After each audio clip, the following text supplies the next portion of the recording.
وہ گولی ماریں اور ہم بات چیت کریں. بات چیت ان سے ہوتی ہے جن کے ہاتھوں میں بندوقیں نہ ہوں. جن کے ہاتھوں میں بندوقیں ہوں ان سے بات چیت نہیں ہو سکتی. ہتھیار اٹھانے والوں سے بات ہتھیاروں سے ہی ہو سکتی ہے, اور وہ اسی صورت میں ہو رہی ہے. میں چند فگرز صرف اس لیے رکھنا چاہتا ہوں کہ ذرا خدا کے لیے آنکھیں کھول لیں. روز کے پاکستان میں دہشت گردی کے واقعات 9 کے قریب ہوتے ہیں. سیکورٹی فورسز اور اس میں سب سے زیادہ جو شہادتیں ہیں, روزانہ کی بنیاد پر 3 لوگ لا انفورسمنٹ ایجنسیز کے شہید ہوتے ہیں, جس میں زیادہ تر فوج کے لوگ ہیں. روزانہ کی بنیاد پر 7 لوگ لا انفورسمنٹ ایجنسیز کے زخمی ہوتے ہیں. 2 سویلین روز شہید ہوتے ہیں, 4 سویلین روز زخمی ہوتے ہیں. پچھلے جنوری 1 جنوری سے مارچ تک 16 مارچ تک جو فگرز ہیں, 1141 دہشت گردی کے کیجویلٹیز ہوئی ہیں, جس میں شہید بھی ہیں اور زخمی بھی ہیں. 1141. اس میں سے 1127 صرف بلوچستان اور کے پی کی ہیں. مجھے یہ بتائیے کہ اگر کے پی اور بلوچستان نہیں لڑے گا تو دہشت گردی کیسے ختم ہوگی؟ پھر آپ آ کے ٹی وی پہ ابہام پیدا کرتے ہیں اور کہتے ہیں کہ جی ایک کوئی کنٹروورسی ایسی شروع کرتے ہیں کہ جس سے دہشت گردی کی جنگ کو انڈرمائن کیا جا سکے. ہم جانتے ہیں کہ آپ میں حوصلہ اور ہمت نہیں ہے. آپ ان لوگوں کو اپنی کانسٹیچوئنسی سمجھتے ہیں, ان لوگوں کو آپ اپنے دوست سمجھتے ہیں, لیکن کنٹروورسی کہتے ہیں نیا آپریشن شروع ہو رہا ہے. نیا آپریشن نہیں شروع ہو رہا, اور نہ نئے آپریشن کی بات ہوئی ہے, مگر عزم استحکام ہو یا نیشنل ایکشن پلان, اس پر عمل ہوگا اور کروایا جائے گا. اور یہ جنگ صوبوں کو ساتھ اسی طرح لڑنی پڑے گی جیسے وفاقی حکومت اور فوج لڑ رہی ہے. پچھلی دفعہ بھی یہ جنگ جو کہ 1.5 دہائی سے جاری تھی, جس میں جنرل مشرف کے دور سے جاری تھی, اس میں کامیابی اس وقت ہوئی تھی جب لا انفورسمنٹ ایجنسیز کے پیچھے پولیٹیکل فورسز یک زبان ایک بیانیے کے ساتھ کھڑی ہوئی. پھر وہی جنگ 2016-17 میں جیتی گئی اور دہشت گردوں کو شکست ہوئی. کمی ہماری فورسز میں نہیں ہے, ان کے پارٹ پہ جو وہ دے سکتے ہیں یہ میں نے آپ کو بتایا. یعنی آپ یہ دیکھیں 1127 کیجویلٹیز میں سے میکسیمم ان کی ہیں. یہ 3 مہینے کی بھی بات نہیں ہے پوری. اور پچھلی دفعہ سے پچھلے سال سے 30% زائد واقعات ان 3 مہینے میں شروع میں ہوئے ہیں جو کہ پچھلے سال ہوئے تھے. 95% واقعات کے پی اور بلوچستان میں ہیں. تو بات یہ ہے کہ جب تک سیکورٹی فورسز کے پیچھے پولیٹیکل فورسز بغیر کسی کنفیوژن کے یک زبان ہو کے کھڑی نہیں ہوں گی, یہ جنگ نہیں جیتی جا سکتی.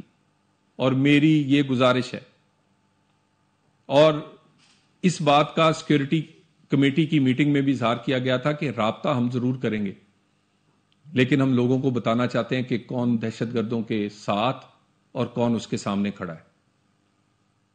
یہ فیصلہ کر لیا گیا ہے کہ ہر کوئی اپنا قومی فرض نبھائے, لیکن کسی کا انتظار نہیں کیا جائے گا. یہ جنگ لڑی جائے گی اور یہ جنگ جیتی جائے گی انشاءاللہ تعالی. کے پی سے آنے والی یہ آوازیں آپ کی تو محب وطنی پہ بھی سوال اٹھاتی ہیں. بی ایل اے کو بھی آپ اس کی جعفر ایکسپریس کے واقعے کو آپ اس کی مذمت نہیں کرتے, افسوس کا اظہار کرتے ہیں صرف. کے پی میں ہونے والی واقعات, بنو چھونی پر اٹیک ہوا, کب ہوا؟ اور روزہ کھولتے ہوئے ہوا, روزہ داروں پہ مسجد میں ہوا. آج کے دن تک بانی پی ٹی آئی اور پی ٹی آئی نے اس کی مذمت نہیں کی. کیا تاثر دے رہے ہیں آپ؟ اور یہ مجھے کہتے ہوئے یہ افسوس ہو رہا ہے، لیکن دہشت گردوں کو جو پیٹرن اینڈ چیف ہے وہ بانی پی ٹی آئی ہے. نہ آپ بی ایل اے کی مذمت کریں گے، نہ آپ ٹی ٹی پی کی کریں گے، نہ کسی اور دہشت گردی کی واقعات پہ. یعنی روزانہ کی بنیاد پر سیکورٹی فورسز اپنا خون بہائیں، پاکستان کے شہری شہید ہوں اور ان پر کارروائی نہ ہو.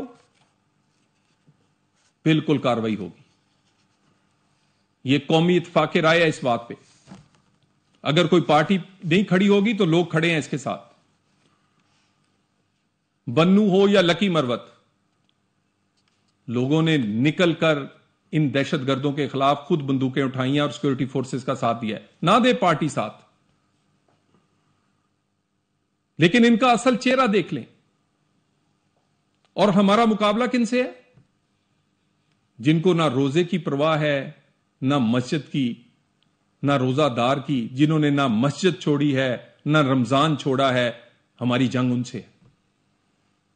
یہ کون سا جہاد ہے جو رمضان کے مہینے میں اور مسجدوں کے اندر اور نہتے لوگوں کے جس میں خواتین اور بچے شامل ہیں ان کے ساتھ ہے؟ یہ جہاد نہیں ہے، یہ دہشت گردی ہے. اور ہمارا مقابلہ ان لوگوں کے ساتھ ہے، میں دوبارہ کہہ دوں، جن سے نہ مسجدیں محفوظ ہیں اور نہ رمضان. یہ پاکستان کی جنگ ہے. اس کے لیے اس دن بڑی ڈیٹیل سیکورٹی فورسز اور ان کے سربراہوں نے بڑی ڈیٹیل آرمی چیف سمیت انہوں نے اپنی وہاں پریزنٹیشنز دی ہیں. قیادت، پوری قومی قیادت، اور اس وقت اس میں کے پی کے سی ایم بھی شامل تھے. اس قرارداد میں بھی آپ اس کے ساتھ کھڑے تھے اور باہر جا کے آپ دوسری باتیں کرتے ہیں، کنفیوژن پیدا کرتے ہیں، جھوٹ بولتے ہیں اور کوشش کرتے ہیں کہ اس پورے بیانیے کو، اس پوری یکجہتی کو، پورے اس جتنی کاروائی ہے اس کو متنازع یا کنفیوژن پیدا کیا جا سکے. دوبارہ کہہ دوں، اعلامیہ بڑا واضح ہے. نیشنل ایکشن پلان، عزم استحکام دونوں بھرپور طریقے سے چلیں گے. جہاں کمی کوتاہی ہوگی اس کو دیکھا جائے گا. انشاءاللہ تعالی میں آپ میڈیا کے دوستوں کو نیشنل ایکشن پلان پہ ہر کوشش کروں گا ہر ہفتے آپ کو بریف کر سکوں. کوئی سیاسی بات نہیں کروں گا.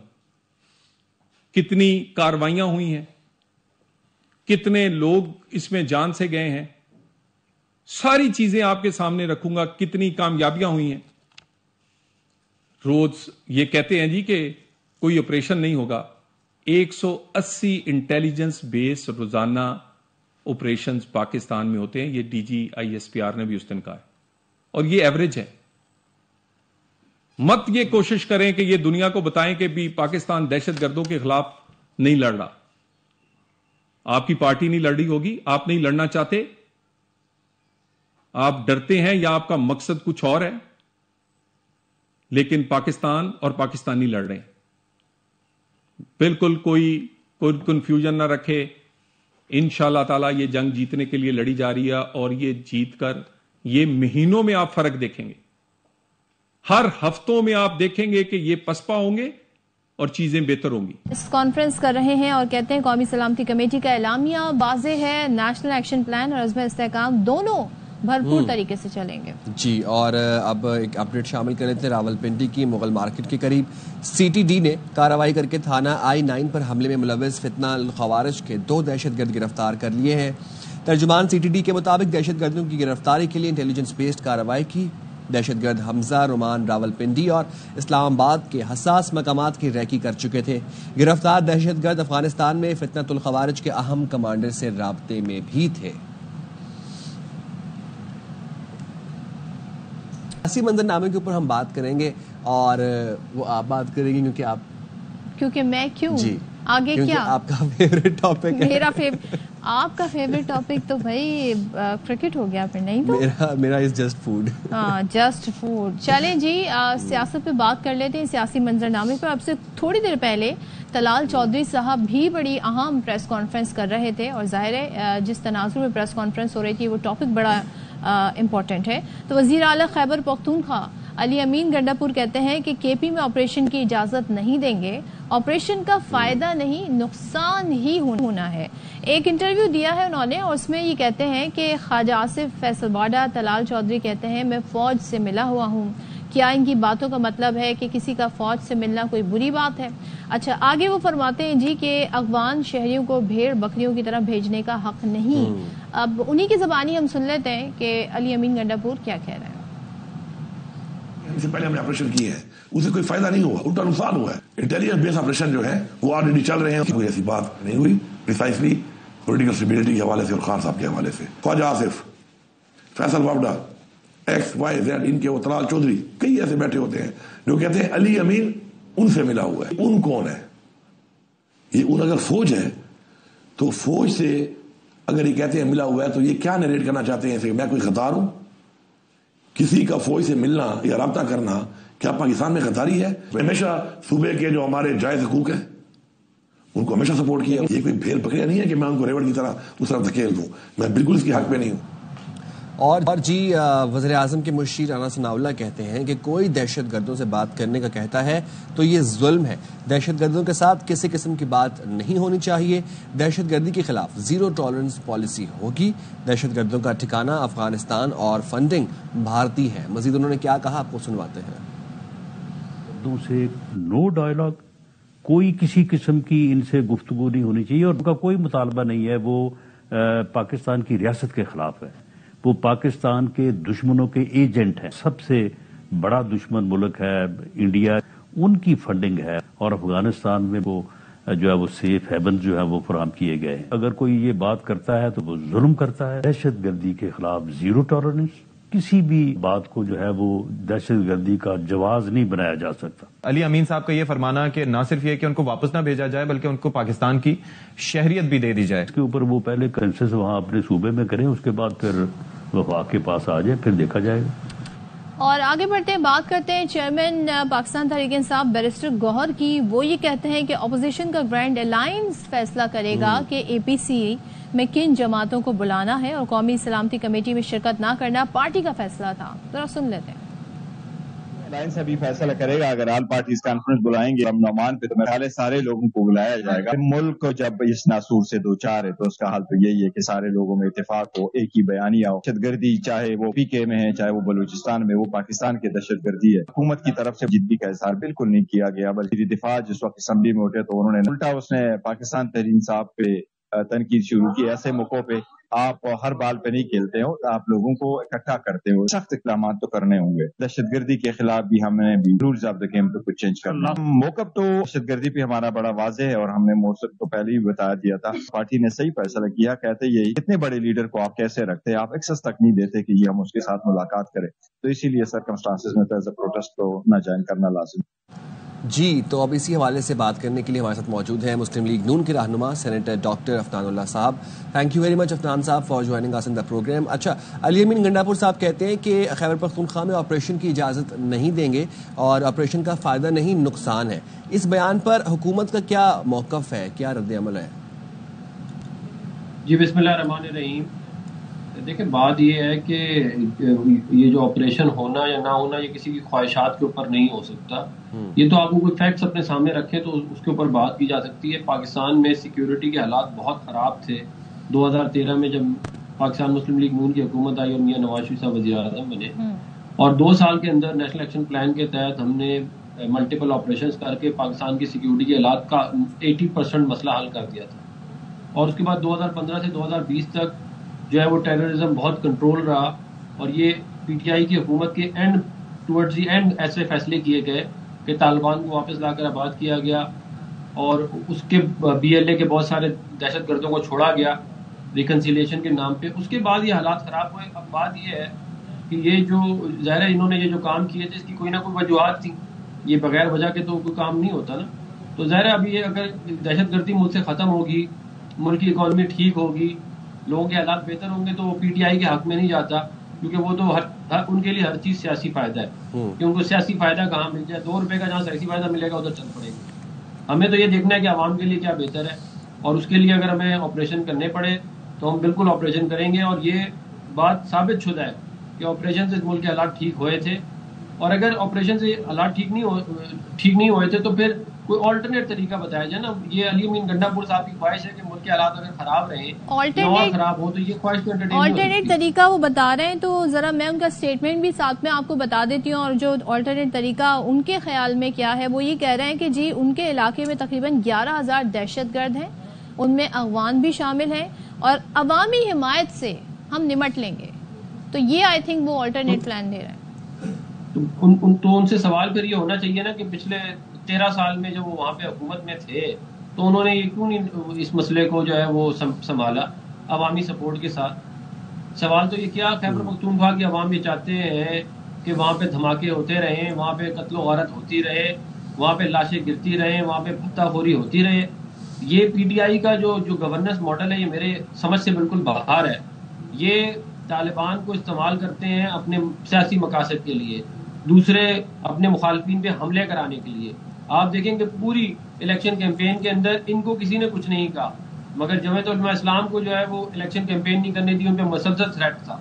تو یہ بیسکلی اب پی ٹی آئی کا وتیرہ بن گیا ہے سیاست کرنے کا کہ یہ وائلنس کو استعمال کر رہے ہیں اپنے مخالفین کے خلاف اپنی ایگزسٹنس کو جسٹیفائی کرنے کے لیے. افنان صاحب لیکن یہ انشاءاللہ یہ اس طرح ہوگا نہیں. یہ ان کی خواہش ہی رہے گی. ان کی اور بہت ساری اس طرح کی خواہشات تھی. یہ ملک کو ڈیفالٹ کرانا چاہتے تھے، یہ ملک IMF پروگرام کو جو خراب کرنا چاہتے تھے، یہ ملک کے 3 حصے کرنا چاہتے تھے، ڈی نیوکلیرائز کرنا چاہتے تھے، لیکن ان کے تمام آبجیکٹو پورے نہیں ہوئے. وزیر اعلیٰ علی امین گنڈا پور صاحب، افنان صاحب یہ بھی کہتے ہیں کہ افغان جو سٹیزنز ہیں ان کو شہریت دیں، کیوں نہیں دیتے؟ اس پر آپ کیا کہیں گے؟ میں اس پہ یہ کہوں گا کہ جن لوگوں کو افغان نیشنل کو شہریت دینے کا شوق ہے وہ کابل چلے جائیں اور جا کے کابل میں بتایا کریں عام روڈ پہ کہ ہم پاکستان سے آئے ہیں. پھر آپ دیکھیں گے آپ کی وہاں پہ کیا مہمان نوازی کی جاتی ہے. بات یہ ہے کہ ہم نے 25-30 سال بلکہ اس سے بھی زیادہ، تقریباً اب تو 40 سال سے زیادہ ہو گئے ہیں ان کی ہم نے مہمان نوازی کی ہے. اور اس کے بعد جو ہے کابل آپ جائیں تو لوگ وہاں بتاتے ہیں کہ اتنی دشمنی اور نفرت ہے پاکستان کے لیے. تو جب ہم نے 40-50 سال لگا کے بھی اتنی مہمان نوازی کر کے بھی ہمیں کوئی فائدہ نہیں ہوا تو پھر ہمیں آگے کیا فائدہ ہو؟ یہاں تو ادھر کی حکومت اپنا سٹانس تبدیل کرے، وہاں پہ کچھ طریقے سے کیا کہتے ہیں معاملات چلائے جائیں تو پھر سمجھ میں آتی ہے. ورنہ اگر وہ انہوں نے جو ہے وہ نفرتیں ہی بونی ہیں اور اسی طرح معاملات چلانے تو پھر یہاں پہ کوئی ٹک نہیں بنتی. ہمارے اپنے اخراجات پورے نہیں ہوتے، پانی کا مسئلہ ہے، نوکریوں کا مسئلہ ہے، اور پتہ نہیں کیا مسائل ہیں. ہم مہمان نوازی بھی کر رہے ہیں اور ہم گالیاں بھی کھا رہے ہیں. یہ اس کی کوئی دلیل میری سمجھ سے تو باہر ہے. اور پارٹی پالیسی کیا ہے پی ٹی آئی کی اس سارے ایشو کو لے کے دہشت گردی کے حوالے سے؟ کیونکہ جو ان کے چیئرمین ہیں بیرسٹر گوہر، وہ یہ فرماتے ہیں کہ بھائی آپریشن ہونا چاہیے، دہشت گردی کے خلاف ہمیں سخت فیصلے کرنے چاہیے، جبکہ وزیر اعلیٰ کے بھی کہتے ہیں آپریشن ہونے نہیں دینے چاہیے، اس سے نقصان ہوتا ہے، فائدہ نہیں. تو یہ تضاد ہے پارٹی میں، اس پالیسی پر کیا کہیں گے؟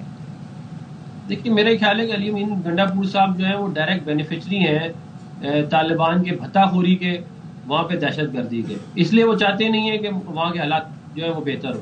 اور وہ بہت ایک امیر آدمی ہو گئے ہیں، آپ کو پتہ ہی ہے. وہ تو اپنی پارٹی کو کبھی 40 کروڑ روپے چندہ دے رہے ہوتے ہیں، کبھی وہ 4000 کنال زمین بیچ کے اپنی پارٹی کو دے رہے ہوتے ہیں. تو وہ تو بہت امیر آدمی ہو گئے ہیں. وہ چاہ رہے ہیں کہ سلسلہ جو چل رہا ہے وہی چلتا رہے. لیکن کوئی محب وطن جو ہے پاکستانی وہ نہیں چاہتا کہ پاکستان میں لاشیں گریں، پاکستان میں بھتہ خوری ہو، پاکستان میں جو ہے وہ تباہ و بربادی ہو. تو وہ تو دیکھیں یہاں تو مسئلے کا حل کریں. اگر حل نہیں کر سکتے تو پھر جن دوسروں کے پاس حل ہے انہیں کرنے دیں. یہ جو ان کا طریقہ ہے نا کہ یہ خود بھی نہیں صحیح کر سکتے اور دوسروں کو بھی نہیں کرنے دے رہے، اس کا مطلب یہ ہے کہ یہ پارٹنر ان کرائم ہے ان کے ساتھ. یہ ملے ہوئے یہ چاہتے ہیں کہ اس ملک کے حالات خراب رہے. ٹھیک ہے، آپ کی رائے آ گئی. ڈاکٹر افنان اللہ بات کر رہے تھے، سینیٹر ہمارے ساتھ موجود تھے پاکستان مسلم لیگ سے. بہت شکریہ آپ کا. اور یہ رائے ہے جی پارلیمنٹیرینز کی، جو بیان آیا ہے وزیر اعلیٰ کے پی کا اس حوالے سے جو انہوں نے آپریشن سے متعلق دیا ہے، جبکہ ان کے جو پارٹی چیئرمین ہے بیرسٹر گوہر وہ ایک ڈفرینٹ ویو رکھتے ہیں. وہ کہتے ہیں جی دہشت گردی کے خلاف ہمیں سخت فیصلے کرنے ہوں گے. ہاں جی فیصلے کرنے پڑیں گے. اب چلیں اب صحت عامہ کے حوالے سے بات کر لیتے ہیں. اب ہم نے سیاسی منظرنامہ ڈسکس کر لیا آہستہ آہستہ نا. اب ہم لوگ اس آور وہ مور لائٹر ٹاپکس کی ٹورڈز جائیں گے. تو اب آپ سنس ایوری بڈی نوز کہ کراچی میں بارشیں نہیں ہوئیں اور بارش اگر نہیں ہوئی تو اب بارش نہ ہونے کے باعث مختلف وائرل جو ڈیزیزز ہیں انہوں نے اپنے پنجے گاڑ لیے ہیں. اب ہم دیکھتے ہیں اکثر اوقات آپ کے ارد گرد اگر آپ 4 لوگوں میں بیٹھے ہیں 2 ان میں سے کھانس رہے ہوں گے, 2 چھینک رہے ہوں گے. بھائی آپ کو کل یاد ہوگا, آج بھی اکثر و بیشتر میں کہتی ہوں مائک آف کریں, مجھے کھانسنا ہے. بالکل. تو یہ ہم سب کے ساتھ ہو رہا ہے, اور عجیب سی خشک کھانسی بھی ہے. تو یہ جو سانس کے امراض ہیں شہر میں تیزی سے اس میں اضافہ ہو رہا ہے. سول انتظام کی انتظامیہ کہتی ہے جی کہ سانس کے مرض میں یومیہ 150 سے زائد افراد آ رہے ہیں, جن اسپتال میں بھی تعداد بتائی جا رہی ہے 150 سے تجاوز کر گئی ہے. اب طبی ماہرین کہتے ہیں کہ اس وبا سے سب سے زیادہ بچے متاثر ہو رہے ہیں. تو بھائی اب کیا کیا جائے؟ یہی ڈسکس کرنے کے لیے سموسے شربت بھی چل رہے ہیں اور بارش بھی نہیں ہوئی ہے, پولیوشن بھی ہے, تو کیا کیا؟ بالکل, یہ ہمارے ساتھ موجود ہیں assistant professor doctor Rashid Ali صاحب. Thank you very much for joining us in the program. Doctor صاحب, کراچی میں سانس کے امراض میں اضافہ ہو رہا ہے, بنیادی وجوہات کے ہیں وہ بھی آپ سے پوچھیں گے, اور ہم یہ بھی آپ سے پوچھنا چاہیں گے کہ اب اس کو کنٹرول کیسے کریں, کیونکہ میں آئی نو کہ کنٹرول پہ ہمیں اینڈ پہ آنا چاہیے, بٹ میں پہلے آپ سے اس لیے پوچھ رہا ہوں کہ اب بس ہو گئی ہے, اب ہماری بھی بس ہو گئی ہے اور جو ناظرین ہمیں دیکھ رہے ہیں ان کی بھی بس ہو گئی ہے. آپ بتائیں. Thank you sign. بیسیکلی یہ ہے کہ کیونکہ جیسے ہی ہماری موسم جیسے ہی چینج ہوتی ہے, یا سرد ہوتی ہے یا گرم ہوتی ہے, صحیح ہے, تو ہمارے جو اسپیشلی وائرل انفیکشن ہے وہ بہت زیادہ زور پکڑتے ہیں, اور ہماری ناک سے لے کے نیچے سانس کی نالیوں تک جو ہے نا اثر کرتے ہیں. تو ایک دم سے وہ شروع ہو جاتے ہیں, نزلہ, زکام, کھانسی, اور پھر سانس لینے میں دشواری آنا شروع ہو جاتی ہے.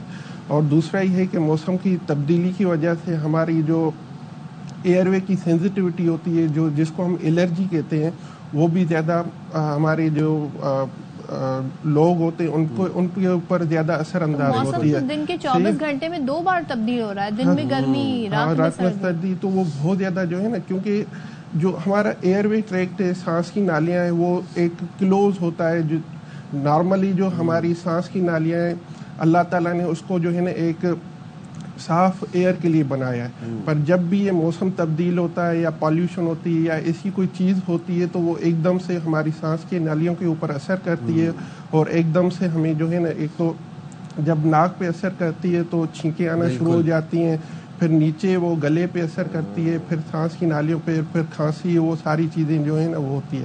اور اس کے ساتھ ساتھ جو ہمارے وائرل انفیکشن ہے وہ بھی جو ہے نا ایک زور پکڑتے ہیں, اور ہمارے اسپیشلی جو بچے ہوتے ہیں, جو بوڑھے ہوتے ہیں, ان پہ زیادہ اثر انداز ہوتے ہیں, کیونکہ ان کی امیونٹی بہت زیادہ کم ہوتی ہے. آج کل کون سے وائرل انفیکشن؟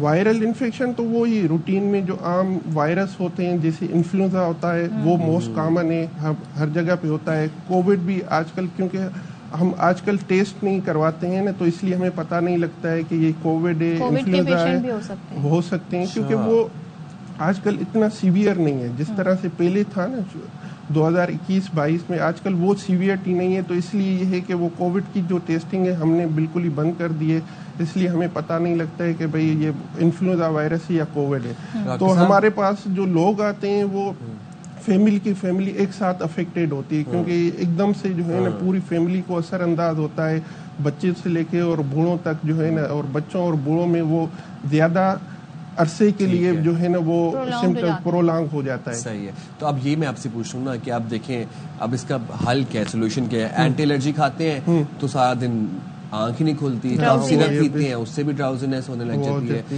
مطلب بے ہوشی ٹائپ چل رہی ہوتی ہے, کام پہ بھی آنا ہوتا ہے, کیا کریں پھر؟ اب روزے بھی ہیں اوپر سے, قہوہ بھی نہیں پی سکتے. تو اس سے جو مین بچاؤ کا حل یہ ہے کہ جو عام طور پہ ہم سرد گرم مشروبات عام طور پہ جو رمضان چل رہا ہے وہ جو یوز کر رہے ہیں ان سے کوشش کریں کہ تھوڑا سا اوائڈ کریں. اور دوسرا یہ ہے کہ جب بھی ہماری فیملی میں یا کسی کو, ہمارے کلیگ کو ایسی کوئی چیز ہے تو ہم کوشش کریں کہ اس کو تھوڑا سا اور ماسک وغیرہ کا استعمال اسپیشلی وہ کریں, کیونکہ جو ہے نا, کیونکہ یہ جیسے ہی چھینکے گا یا کھانسے گا تو وہ دوسرے کو لگنے کے چانسز زیادہ ہیں. یا باہر نکلتے ہیں, جیسے موسم چینج ہو رہا ہے, پالوشن زیادہ ہے, تو وہاں پر بھی ہم ماسک کا استعمال زیادہ رکھیں. تو اس سے یہ اب کوئی میں آپ سے یہ جاننا چاہ رہا ہوں, کوئی ویکسینیشن شاٹ نہیں اس کی یاد ہے؟ کیونکہ کچھ لوگ ایسے ہیں جن کا لائن آف ورک ایسا ہے کہ اب اگر ہم میں سے کسی ایک کو اگر چھینکیں آ رہی ہیں یا الرجی ٹریگر ہوئی ہوئی ہے تو ہم نہیں اٹھ سکتے, کہیں جا سکتے یا ماسک نہیں پہن سکتے.